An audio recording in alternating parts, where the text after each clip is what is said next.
नमस्कार, आप सभी का स्वागत है हमारे साप्ताहिक कार्यक्रम मैं और गीता में। हम अपने शो को शुरू करें उससे पहले हम अपने आदरणीय गुरुजी संतोष गुप्ता जी को मैं अपने शो में इनवाइट करना चाहूँगी। हरे सर कृष्णा, नमस्कार। हरे कृष्णा सर, हरे कृष्णा। सर आपका स्वागत है हमारे चैनल क्रीडन टीवी पे। सर शो की शुरुआत में पहले प्रश्नों से करना चाहूंगी। हर बार की तरह हमारे पास बहुत सारे सवाल हैं और इस बार जो हमारे पास सवाल आए हैं अलग अलग जगह से है। पहला प्रश्न है, अखिल चोपड़ा ने किया है, गलत काम क्या होता है, क्या ये दूसरे लोग तय करते हैं? बहुत अच्छा चोपड़ा साहब, हरे कृष्णा। बहुत ही मौलिक प्रश्न और बड़ा प्रासंगिक प्रश्न है आपका। देखिए, देश काल परिस्थिति के हिसाब से किसी काम की क्या आवश्यकता है, क्या औचित्य है, इसको हम तय करते हैं और बेसिकली ये निर्धारित होता है शास्त्र से। भगवान 16वें अध्याय में इस बात को बहुत स्पष्ट रूप से कहते हैं, तस्मात् शास्त्रम प्रमाणम ते कार्य अकार्य व्यवस्थितो। यानी क्या कार्य है क्या अकार्य है, इसमें शास्त्र ही प्रमाण है, इसमें मनमाना आचरण नहीं चलेगा। देश काल परिस्थिति के हिसाब से शास्त्रों ने कुछ छूट भी दी है, लेकिन बेसिकली जो हमारा वर्णाश्रम धर्म है, जो हमारी अधिकारता है, उसको लेकर शास्त्रों का विधान हमें मानना चाहिए, है ना। इसी से पता चलेगा कि कौन सा कार्य है और कौन सा अकार्य है। हरे कृष्णा, हरे जी, कृष्णा। धन्यवाद सर। मैं अगला प्रश्न लेके आगे बढ़ना चाहूंगी। ये विवेक पंसारी जी हैं जो पूछना चाह रहे हैं, पूजा के समय घंटी क्यों बजाई जाती है? देखिए पसारी साहब, हरे कृष्णा। कर्म कांड में जो विधि निषेध हैं या जो परंपराएं हैं, उनके पीछे बहुत बहुत सारे कारण हैं। मैं उन सभी कारणों में न जाके सिर्फ इसलिए उसी कारण में जाना चाहूंगा जो कि अध्यात्म से थोड़ा सुसंगत है। देखिए, इस सृष्टि की जो उत्पत्ति है वो शब्द ब्रह्म से है, विस्फोट से है। जैसा कि विज्ञान भी आज मान रहा है कि सृष्टि की उत्पत्ति के लिए वो बिग बैंग थ्योरी देता है ना। और शास्त्र बहुत पहले से यही बात कहते हैं कि एक शब्द से, एक ओंकार से, जो कि भगवान का एक संकल्प है, जो अनाहत नाद है, जो कोई भौतिक ध्वनि नहीं है, उससे इस सृष्टि की उत्पत्ति हुई।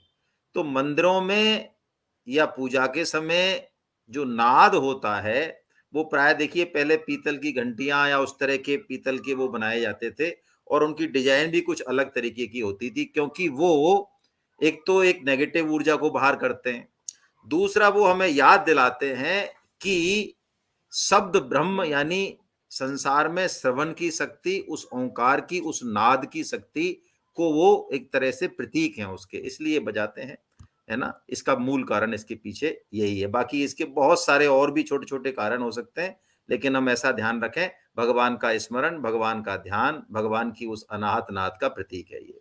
हरे कृष्णा जी, धन्यवाद सर इतने अच्छे से इस सवाल का जवाब देने के लिए। अगला प्रश्न लेके मैं आगे बढ़ना चाहूंगी।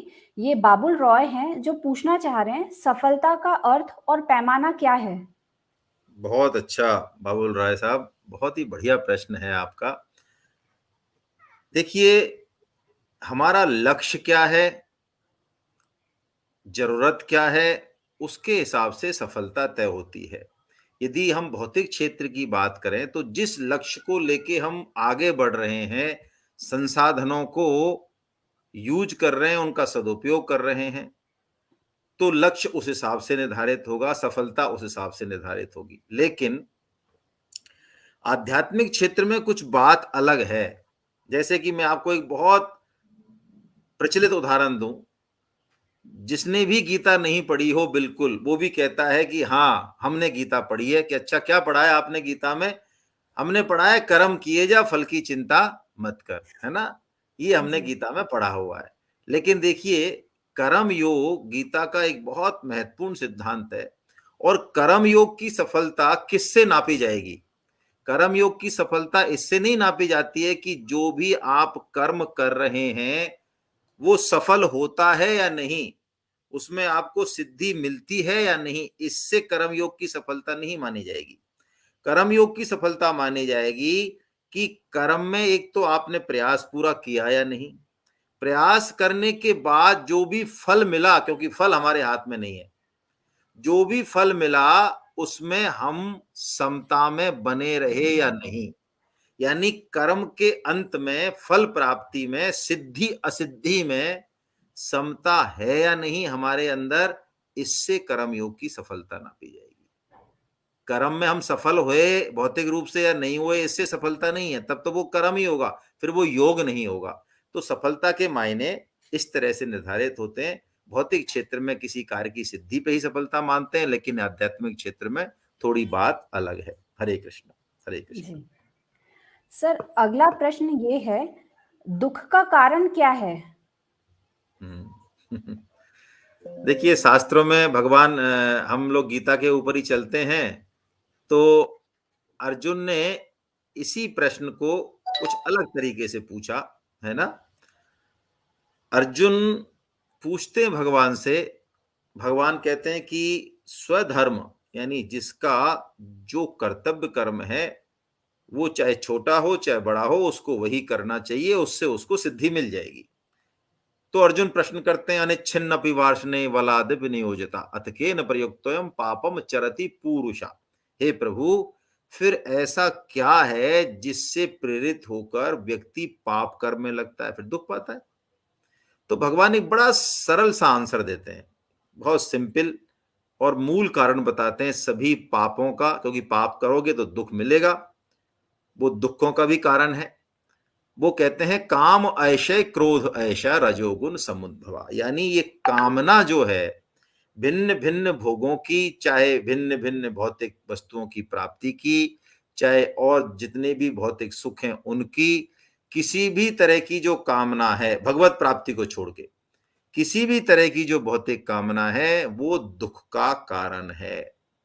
दुख इसी से आता है। यदि आप निश्चिंत हो जाएं भगवान के विधान पर, तो दुख किसी अभाव या गरीबी का नाम नहीं है।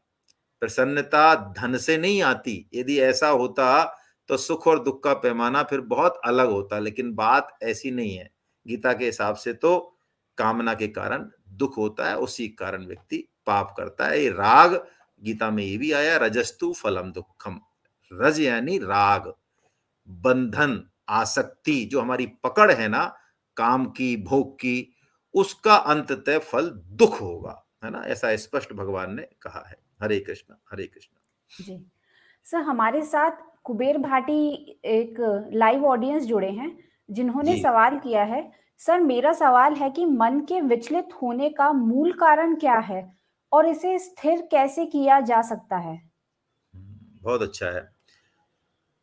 देखिए कुबेर जी, पूरा एक अध्याय भगवत गीता में ध्यान के ऊपर है। आत्म संयम योग जिसे कहा, छठवां अध्याय, या ध्यान योग कहा। और उसमें भगवान मन को स्थिर करने के बहुत वैज्ञानिक तरीके से पूरा विश्लेषण करते हैं और तरीके बताते हैं। कैसा आसन होना चाहिए, कैसी जगह होनी चाहिए, कैसे कैसे क्या प्रक्रिया होनी चाहिए। उस सबको बताने के बाद, सुनने के बाद अर्जुन कहते हैं, प्रभु आपने जो ये बताया मन को बस में करने का ये तरीका, ये बड़ा ही कठिन है। कितना कठिन है? वायोरिवसो दुष्करम। वो कहते हैं अर्जुन कि यदि हथेली में हम इस कमरे की वायु को पकड़ना चाहें, इतना कठिन है इस मन को वश में करना। तो देखिए भगवान ने दो उपाय बताए मन को वश में करने के। अभ्यासेन तु कौन्तेय वैराग्येन च गृह्यति। एक तो अभ्यास, दूसरा वैराग्य। अभ्यास मतलब हम किसी लक्ष्य की प्राप्ति के लिए, उसको साधने के लिए लगातार कोई क्रिया करें, वो अभ्यास कहलाती है। वैराग्य का मतलब है हमारा मन जो इधर उधर भागता है। इसी में आपके पहले प्रश्न का भी उत्तर है, आपने 2 प्रश्न पूछे ना कि मन विचलित क्यों होता है। तो मन विचलित होता है क्योंकि मन में कहीं ना कहीं कोई ना कोई संकल्प हम कर बैठते हैं, किसी कामना का, किसी पद का, किसी भोग का। जैसे कि मैं आपको सिंपल सा उदाहरण दूं, अभी आप ध्यान करने बैठे और दूध आपने रख दिया गैस पे, जी। ठीक है, तो आप देखिएगा आपका ध्यान में मन कितना लगता है। और एक आप दूध को, लाइट को, और जो भी बिल हैं दुनिया भर के, वो सब काम आपने कर लिए। अब आपको कोई कमांड नहीं है मन को, सिर्फ एक कमांड है कि मुझे 1 घंटा ध्यान करना है। तब आप देखिए, तब आपका मन कम भागेगा। वैसे ये बात तो बहुत तुम्हें आपको अपील कर रही होंगी, लेकिन गीता के हिसाब से मन का राजा है बुद्धि। बुद्धि में यदि हम दृढ़ संकल्प कर लें, जैसे कि मैं आपको बताऊं, आपको एग्जाम, आईआईटी का एग्जाम है, महीने भर बाद एग्जाम है, आपने संकल्प कर लिया मुझे पूरी मेहनत करनी है। अब आपके साथ वाले पिक्चर जाए, किसी भी जगह घूमने जाएं, कुछ भी बढ़िया बढ़िया चीज खाएं, आपका बुद्धि पे यदि संयम है कि बस मेरे को तो शुद्ध खाना, सिंपल खाना, अपनी पढ़ाई पे ध्यान रखना है, तो आपके मन की ताकत नहीं है कि वो बहुत ज्यादा उधर भागे।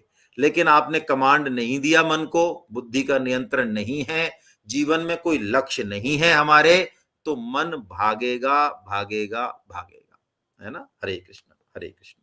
हरे कृष्णा सर। सर धन्यवाद इतने अच्छे जवाब देने के लिए। हम सवालों के साथ आगे बढ़ें उससे पहले हम लोग एक ब्रेक के लिए रुक जाते हैं। Hi, my name is Ramya Siddharth. I am the founder and the director of the Tattva. Communicating clearly with confidence and giving a terrific first impression is most important in any job. Let it be your dream promotion or getting your dream job. This are vital. At Tattva, we customize trainings and we have trainings on public speaking, communication skills and personality development and various soft skills. Hurry up, join the sessions and undergo the transformation. Reshape, recreate and transform and become more confident and achieve all your dreams. आप सभी का स्वागत है मैं और गीता कार्यक्रम में। Sir हमारे साथ एक मौली शाह करके जुड़ी हैं जिन्होंने सवाल किया है। मेरा सवाल है, आलस सबसे बड़ा रोग है, इसका क्या निवारण है? हाँ बहुत अच्छा प्रश्न है आपका मैडम मौली शाह जी। देखिए, आलस्य तो मैं क्या कहूं, इस पे बुरा लग जाएगा लोगों को, ये राष्ट्रव्यापी समस्या है ये। जी बिल्कुल। और जो आलस्य करने वाले लोग हैं ना, हम जैसे उनसे कभी भी पूछ लो आप कोई अच्छा काम करने के लिए, वो कहते हैं हमारे पास बिल्कुल समय नहीं है। व्हाट्सएप देखने से, दिन में सोने से, टाइम को बर्बाद करने से हम इतने बिजी हैं कि हमारे पास समय नहीं है कतई अच्छे कामों के लिए। देखिए, आलस्य, भगवान जब 3 गुणों का वर्णन करते हैं 14वें अध्याय में, सतोगुण, रजोगुण और तमोगुण, ये हम सब में हैं। ऐसा नहीं है कि हम में किसी में नहीं है तमोगुण, सब में है। और ये तीनों ही जरूरी भी है। जैसे कि गाड़ी को चलाने के लिए ब्रेक भी चाहिए, क्लच भी चाहिए और एक्सीलेटर भी चाहिए। तो ये तीनों गुण ब्रेक, क्लच और एक्सीलेटर है। लेकिन गाड़ी यदि चलानी है तो इन तीनों में समन्वय बहुत जरूरी है, ठीक है। तो ऐसे ही सतो, रजो और तम, इन तीनों में समन्वय होना चाहिए। साधक से ये अपेक्षा है कि वो तमो और रजो को कम करे जी। और सतो में जाए, ठीक है। लेकिन यदि तमोगुण हमने बढ़ाया, तमोगुण कह दें, निद्रा कह दें, आलस्य कह दें, प्रमाद कह दें, अज्ञान कह दें, बात लगभग लगभग एक ही है, अंधकार कह दें। तो तमोगुण जब बढ़ता है तो जीवन का लक्ष्य कुछ रहता नहीं सामने, और ये सबसे नीचे का सुख है। लेकिन जिसने ऊपर का सुख लिया ही नहीं, वो उसको लगता है संसार में सबसे बड़ा सुख है, ओढ़ रजाई सो जाओ, बस। कोई समस्या है, कोई हमारा लेना देना नहीं, कि आपका आउटपुट समाज के प्रति, देश के प्रति कुछ नहीं। तो तमो गुण का मतलब निद्रा, आलस्य और प्रमाद तीनों ही है। तो जब जीवन का लक्ष्य नहीं हो, हम अपना कर्तव्य पालन नहीं करना चाहें, सत्संग नहीं करना चाहें, तो ये अज्ञान, ये मोह हमको फंसाता रहता है। और ऐसा व्यक्ति, तामसी व्यक्ति, आलस्य और प्रमाद ही करता है। इसको दूर करने के लिए सात्विक आहार लें, सात्विक शास्त्र पढ़ें, सत्संग करें, अच्छे लोगों के बीच में रहें, है ना, और संकल्प करें, तो तमोगुण से हम बच सकते हैं। हरे कृष्ण, हरे कृष्ण। जी सर, अगला प्रश्न है हमारे पास मेहुल शर्मा का। अनिच्छा या किसी दबाव में किए गए पाप कर्मों का कितना दोष लगता है? देखिए, दोष तो पाप कर्म का लगेगा ही, है ना, चाहे अनिच्छा से हो, चाहे दबाव में हो। लेकिन कर्म के पीछे भी कर्म सिद्धांत तो है, कर्म के पीछे भगवान की कृपा का भी एक सिद्धांत है। कृपा कानून कर्म सिद्धांत से बहुत ऊपर है। तो यदि आप प्रायश्चित, आपको अनुभव हो रहा है, आप ग्लानि फील कर रहे हैं कि मैंने गलत काम कर दिया, दबाव में किया, अनिच्छा से किया, तो कर्म कांड में हर पाप कर्म का प्रायश्चित कर्म भी है। और असली प्रायश्चित आप ये मान लें, नटसेल में, जिस पाप कर्म से जिस व्यक्ति को क्षति पहुंची है, शारीरिक, मानसिक, आर्थिक, जो भी, तो उस व्यक्ति के प्रति हम कैसे उसको डैमेज कंट्रोल करें, उससे मतलब हम क्षमा मांगे, वो हमें क्षमा करेगा, तब जाके उस पाप से हमारी जो है मुक्ति हो सकती है, बचत हो सकती है ना। हरे कृष्णा। जी सर, हमारे पास अगला सवाल है वनराज गुप्ता का, जो जानना चाह रहे हैं कि गृहस्थ में सन्यास और गृहस्थ में से कौन सा जीवन श्रेष्ठ है? जी देखिए गुप्ता साहब, ये तो ऐसा प्रश्न हो गया कि ट्रेन से जाना ठीक है या बस से जाना ठीक है या एरोप्लेन से जाना ठीक है। इसका कोई जवाब नहीं है। इस तरह से नहीं है ये चीजें, है ना। गृहस्थ आश्रम अपनी जगह सर्वश्रेष्ठ है, सन्यास धर्म को अपनी जगह सर्वश्रेष्ठ बताया। उद्धव गीता में, आप उद्धव गीता यदि पढ़ें, बहुत डिटेल है, ज्ञान कर्म भक्ति का महासागर है। उसमें भगवान जब अपनी विभूतियां बताते हैं, गीता में भी विभूतियां बताई हैं भगवान ने, लेकिन उसमें आश्रम के बारे में कुछ नहीं कहा गीता में। लेकिन श्रीमद् भागवतम में भगवान ने 11वें स्कंद में, शायद अध्याय मुझे ध्यान नहीं है, 15वां-16वां अध्याय होगा विभूति का, उसमें भगवान ने चारों आश्रमों में सन्यास आश्रम को श्रेष्ठ बताया। लेकिन सन्यास आश्रम है क्या, पहले ये देख लें हम। सन्यास आश्रम कोई कपड़े, गेरुए कपड़े पहन के और जंगल में चले जाना, ये सन्यास नहीं है। सन्यास का मतलब है सम्यक न्यास, यानी अच्छी तरह से त्याग। किस चीज का त्याग? पदार्थों का या व्यक्ति का? दोनों का। लेकिन पदार्थ और व्यक्ति का भौतिक त्याग नहीं, उनमें फल का त्याग, उनमें आसक्ति का त्याग। यानी गीता गृहस्थ को भी सन्यासी मानती है, यदि वो गृहस्थ में रहते हुए भी परिवारजनों में, पदार्थों में, धन में आसक्त नहीं है। तो गृहस्थ आश्रम चारों आश्रमों का पालन करता है। तो आपकी रुचि, स्वभाव और संस्कार क्या है, आपसे अपेक्षित क्या है, इस पर निर्णय होगा कि गृहस्थ आश्रम ठीक है या सन्यास आश्रम। देखिए, आपको तो शायद इतना नहीं आप वो कर रहे होंगे इसमें, लेकिन मैं आपको एक शास्त्र का उदाहरण देता हूं। ब्रह्मा जी को भगवान ने कहा कि सृष्टि को आगे बढ़ाओ, है ना। आप श्रीमद् भागवतम पढ़े या शास्त्र पढ़े, सृष्टि को बढ़ाओ, तो प्रजा को बढ़ाओ, सृष्टि बढ़ाओ। तो मनु जी हुए, मनु जी के एक पुत्र हुए प्रियव्रत जी, जिन्होंने सूर्य के बराबर अपना एक रथ जो है चलाया पृथ्वी पर, जिससे 7 लीक बनी, जो 7 महासागर में कन्वर्ट हो गई। ये प्रियव्रत जैसा राजा नहीं हुआ। तो प्रियव्रत जी गृहस्थ आश्रम में नहीं गए, सीधे सन्यास आश्रम में चले गए और नारद जी को गुरु बनाया उन्होंने। नारद जी से वो दीक्षा ले रहे थे सन्यास आश्रम की, कि मेरे को तो भगवत प्राप्ति करनी है। तो ब्रह्मा जी आए उनके पास, उनके दादा, और उनके पिताजी आए मनु, और उन्होंने प्रियव्रत जी को कहा कि बेटे, तुम्हें सन्यास आश्रम की जगह गृहस्थ आश्रम में प्रवेश लेना चाहिए। क्यों? क्योंकि इस समय की जरूरत यही है, भगवान की आज्ञा भी यही है, उनकी प्रसन्नता भी इसी से होगी कि तुम राजा बनो, गृहस्थ आश्रम में आओ और प्रजा को बढ़ाओ, जिससे भगवान का काम, सृष्टि का काम आगे बढ़े। प्रियव्रत जी ने अपने दादा की बात मानी। तो आप ऐसा नहीं कंपैरिजन करें किसी हमारे भी विचार चीज में में समता कैसे लाई जा कि सकती है, सुख और दुख दोनों, ग्रस्त है या वही हमारा सन्यास विचार। है ना, ऐसा आप कंपैरिजन नहीं करें। हरे कृष्णा। हरे कृष्णा सर।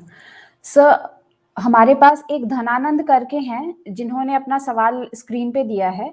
हमारे विचार में समता किस प्रकार लाई जा सकती है? सुख और दुख दोनों में ही हमारा विचार सम कैसे रहे? व्यवहार ऐसा यदि है ना, मैं भी व्यवहार, शायद, हाँ जी। हाँ, देखिए इसके लिए बहुत अच्छा प्रश्न है इनका, बहुत ही बढ़िया प्रश्न है धनानंद जी का। भगवत गीता, जब भगवान अपना उपदेश देना शुरू करते हैं भगवत गीता में, तो सबसे पहले शुरुआत यहीं से करते हैं।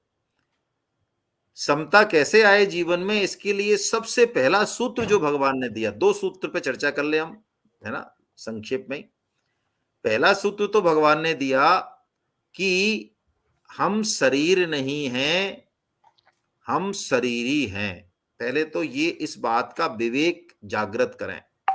विवेक और बुद्धि में फर्क है, तो विवेक क्या है, इस विचार को, इस चिंतन को गहरे बैठाएं कि हम, देखिए, ये चश्मा है, ये उंगली है, ये हाथ है, ये पैर है, यानी ये सब मेरे हैं, ये मैं नहीं हूं, ये चश्मा मेरा है। मैं जब कहता हूं चश्मा मेरा है, तो इसका मतलब चश्मा मैं नहीं हूं, मेरा स्वरूप चश्मे से कुछ अलग है। तो पहले तो ये दिमाग में बैठाएं कि हम शरीर नहीं हैं, शरीर को जानने वाले हैं। पहले तो ये एक डिस्टिंक्शन होना चाहिए दोनों के बीच में। दूसरा, ये समझ लिया अनुभव नहीं है अभी। अनुभव के लिए भगवान ने दूसरा मंत्र दिया, साधक को जीवन में दृढ़ उद्देश्य बनाना चाहिए। दृढ़ उद्देश्य कौन सा, जो है मनुष्य जीवन का लक्ष्य है, उसको बनाकर और व्यवहार में तितिक्षा, तितिक्षा की प्रैक्टिस करे। तितिक्षा क्या, सुख और दुख जीवन में आएंगे ही आएंगे। आगमा पाइनो अनित्य तांस तितिक्षस्व भारता, भगवान 2.14 में कहते हैं। यानी सुख और दुख आने जाने वाले हैं अर्जुन, तुम उनको सहन करो, ये तितिक्षा साधक का कवच है जी। दुख हम बुलाने नहीं जाते उसको, फिर भी आता है। सुख को हम कहते नहीं तुम जाओ जीवन से, फिर भी जाता है। तो कहने का मतलब, सुख के पीछे दुख और दुख के पीछे सुख, ये चेन है, इसमें साधक फंसे नहीं, उलझे नहीं, इस पे दृष्टि टिकाए रखे तो जीवन में, और लक्ष्य पे दृष्टि टिकाए रखे तो फिर जीवन में समता आएगी। लेकिन हम क्षुद्र दृष्टि रखेंगे, छोटे छोटे सुख और दुखों को भोगते रहेंगे, तो फिर हर छोटे मोटे झटके में हम बिलबिला उठेंगे, समता की तो कोई बात ही नहीं होगी।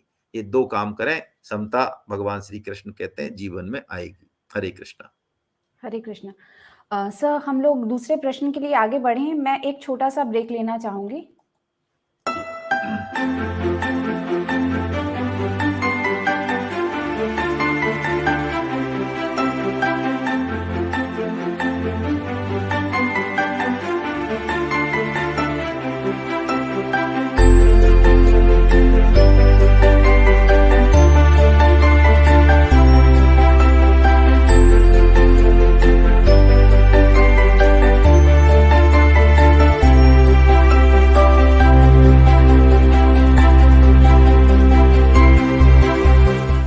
Come, join us.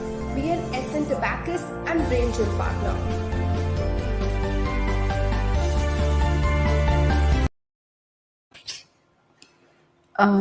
सर, में हमारा अगला प्रश्न है कि जब हमारे परिवार के बड़े लोग धर्म या अधर्म में सही अंतर नहीं कर पा रहे हों, तो क्या करें? देखिए, सबसे पहले तो हम ये देखें कि हम शास्त्र अनुकूल आचरण कर रहे हैं या नहीं। कई बार हम स्वयं मनमाना आचरण करते हैं, हमें स्वयं को शास्त्रों का ज्ञान नहीं होता, और अपनी कामना के कारण ऐसा लगता है हमको कि शायद दूसरे लोग जो है मनमाना आचरण कर रहे हैं। यदि ऐसा हमें पता है कि हाँ, हम शास्त्र के अनुकूल सोच रहे हैं, हम जो बात कह रहे हैं वो शास्त्र के अनुकूल है और उसको परिवार वाले नहीं मान रहे हैं।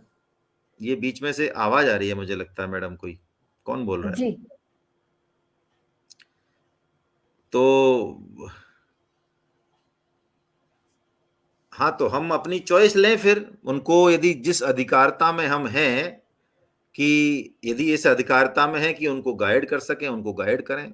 यदि रिक्वेस्ट करने का है तो रिक्वेस्ट करें और उसके बाद अपना निर्णय लें कि आपको उनके साथ जाना है या नहीं जाना है ना? हरे कृष्ण, हरे कृष्ण। जी सर। सर अगला प्रश्न कृष्णा करके हैं, जो ये पूछना चाह रहे हैं कि मान मर्यादा हम हमारे व्यवहार में कैसे ला सकते हैं? मान मर्यादा, ये कुछ शब्द मुझे समझ नहीं आया। मान तो हम सब चाहते ही चाहते हैं बिना लाए हुए ही। अभी हमें कोई इज्जत दे, हमारी बड़ाई करे तो बड़ा हमें तो अच्छा लगेगा। तो मान तो हमारे जीवन में खूब है ही। अब रही मर्यादा की बात, तो भाई मर्यादा तो हर रिश्ते की, हर चीज की मर्यादा हमें होनी चाहिए। मेरे को कुछ प्रश्न जो है ज्यादा समझ में आया नहीं, मतलब आप पूछना क्या चाह रहे हैं, कुछ समझ नहीं आई बात ज्यादा। सर इसमें ये पूछना चाह रहे हैं कि ये रहा प्रश्न कि मान मर्यादा हम हमारे व्यवहार में कैसे ला सकते हैं? शास्त्र के अनुकूल आचरण करें, मर्यादा तो इससे आएगी। और मान का जी। क्या मतलब है, मुझे समझ नहीं आया। मतलब मान लेना चाहते हैं या मान को छोड़ना चाहते हैं, मुझे ये समझ नहीं आ रहा है। मतलब मान शायद मर्यादा सर से छोड़ना क्या? ही चाहते होंगे कि हम मर्यादित जीवन कैसे जी सकते हैं और तप करें, सात्विक तप बताया गीता में। 17.14, 15, 16 और 17 है ना। 17 तो इनका कुमुलेटिव है। आप 17.14 और 15 और 16 ये पढ़िए अच्छे से। 17.14 में शारीरिक तप है, जिसमें हम अपने से बड़ों को, गुरुजनों को, जीवन मुक्त महापुरुषों को, उनको प्रणाम करें, उनकी सेवा करें, उनका आज्ञा पालन करें। वाणी का तप यह है कि हम सत्य बोलें, प्रिय बोलें, हितकारक बोलें, है ना, भगवान नाम का जाप करें। मन का तप यह है कि हमारे मन में, हमारे भावों में शुद्धि हो, दूसरों की भलाई की भाव हो, कोई कुटिलता कपटता नहीं हो। ये 3 काम कर लें, मान और मर्यादा सब सेट हो जाएगा, है ना। हरे कृष्णा। हरे कृष्णा सर। आज हरे के हमारे सारे सवाल हमने ऑडियंस के और सारे सवाल हम लोग ले चुके हैं और शो का वक्त भी हो चुका है। आपका चलिए, बहुत बहुत धन्यवाद सारे बहुत सवालों का इतना अच्छे से जवाब देने के लिए। मैं प्राप्ति क्रीडन टीवी की तरफ से आपका धन्यवाद देती हूँ और हरे उम्मीद करती कृष्ण, हूँ अगले बार हम लोग हमारे जो ऑडियंस हैं उन सबके सारे सवाल ले पाएंगे। धन्यवाद सर। हरे कृष्ण, हरे कृष्ण, हरे हरे कृष्णा कृष्ण, सर। हरे कृष्ण।